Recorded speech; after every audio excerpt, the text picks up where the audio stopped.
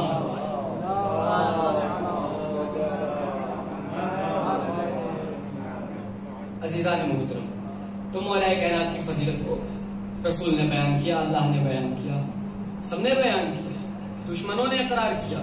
جس طریقے سے رسول اسلام کی صداقت اور امانت کی گواہی دشمن دیا کرتے تھے، رسول کا جانشین بھی ویسا کہ دشمن فضیلت کی گواہی دے. واقعہ میں نے بیان کیا کہ کوئی ایسا نہیں تھا، خلیفہ وقت نے کہا کوئی ایسا نہیں تھا کہ جو رسول کے اس وعدے کو پورا کر سکے.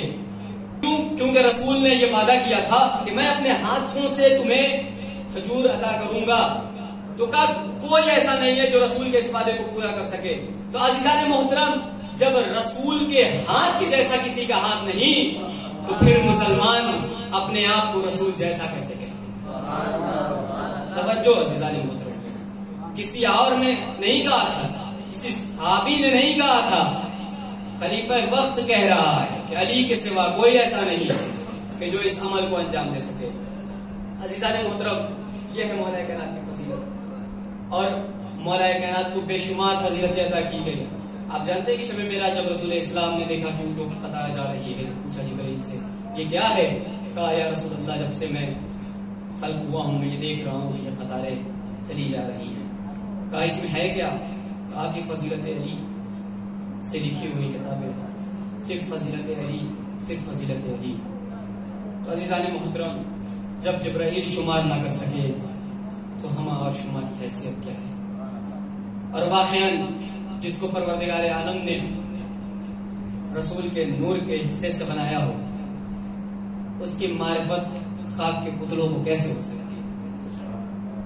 وہ علی کہ جس کی ولایت کی گواہی دینے کے بعد نبیوں کو نبوت ملے، وہ علی کہ جس کی ولایت کی تصدیق کرنے کے بعد رسولوں کو رسالت ملے، اور تصدیق اور گواہی نہ دینے پہ پروردگار عالم یہ کہے کہ اگر تم نے ہمارے نبی یا اس ولایت کا انکار کیا تو تمہاری نبوتیں سلب ہو سکتی ہیں. تو پھر اگر ہم مولا کائنات کی ولایت کو تصدیق نہ کریں تو یہ اشرفیت کیوں نہیں سلب ہو سکتی؟ جو بھی فضیلتیں انسان کو ملی ہیں وہ اہل بیت کے تصدق میں، کیونکہ اہل بیت نے بتایا ہے جینے کا طریقہ کیا ہے، جینے کا سلیقہ کیا ہے، جینا کیسے چاہیے، مرنا کیسے چاہیے. ان کے علاوہ کوئی بتا بھی نہیں سکتا تھا، کیونکہ پروردگار عالم نے انہیں خلق ہی اس لیے کیا تھا تاکہ بشریت کی ہدایت ہو سکے. اور ان ائمہ معصومین علیہ السلام نے اپنے کردار کے ذریعے سے بشریت کو ہدایت بخشی ہے، انسانوں کے تاریکی قلوب کو روشن کیا ہے، معرفت الہی سے آشنائی عطا کی ہے. تو عزیزان محترم، بس میں نے آپ کی زحمت کو تمام کیا. کہا مولا کائنات کی فضیلت کو بیان نہیں کیا جا سکتا. کیوں؟ کیونکہ مولا کائنات کی ولایت وہ ولایت ہے کہ جس کے تصدق میں نماز، روزہ، حج، زکات، خمس، جہاد سب قبول ہے، بغیر اس کے سب بے فائدہ ہے. تو لاکھ عبادات انجام دی جائیں، لاکھ روزے رکھے جائیں، لاکھ حج کیا جائے، لاکھ زکات ادا کی جائے، اگر علی سے بغض ہے، علی کی ولایت دل میں نہیں ہے، علی کی محبت دل میں نہیں ہے، تو سب بے فائدہ ہے. پروردگار عالم روز محشر سے قبول نہیں کرے گا. اور عزیزان محترم، آج محرم کی 12 تاریخ ہے. یہ وہ تاریخ ہے کہ جب زہرا کا بھرا گھر اجڑ چکا ہے. امام حسین علیہ السلام کربلا میں ولایت علی کو بچانے آئے ہوئے تھے. یہ وہ ولایت تھی جس کو بچانے کے لیے امام کربلا ہے. امام نے پوچھا تم مجھے کیوں قتل کر رہے ہو؟ ابو ذل ابیک. ایک ایسا بغض تھا کہ یہ ولایت تھی، علی سے بغض تھا کہ جو لوگوں نے مولا امام حسین علیہ السلام کو کربلا کے میدان میں گھیر کر دیا۔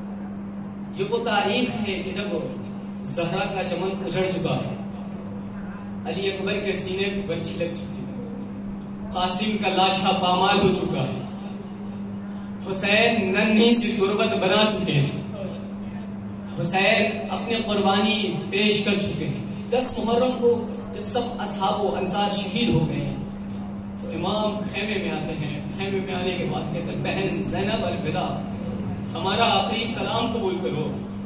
نہ جانے حسین نے کس دل سے اپنے بہن کو الوداع کہا ہوگا۔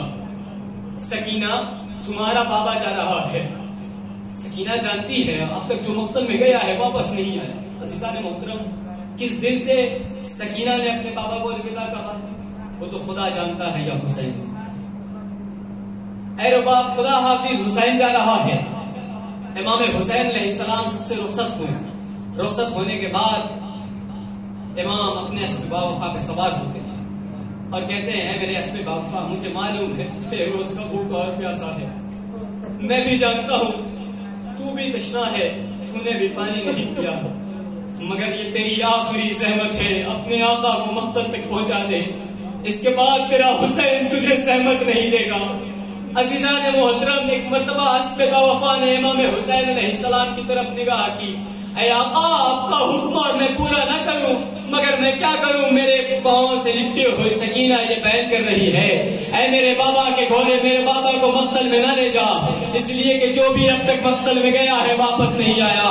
اب امام حسین علیہ السلام نیچے تشریف لاتے ہیں، اے بیٹی سکینہ جب تم نے مجھے الوداع کہہ دیا تو یہ آنے کا سبب کیا ہے؟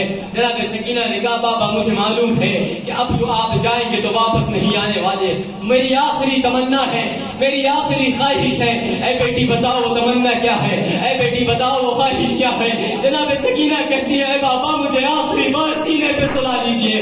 اب حسین جلدی ہوئے زمین پہ لیٹے، میری بچی سکینہ میرے سینے پہ سو جا، آج کے بعد تجھے حسین کا سینہ نصیب نہیں ہوگا۔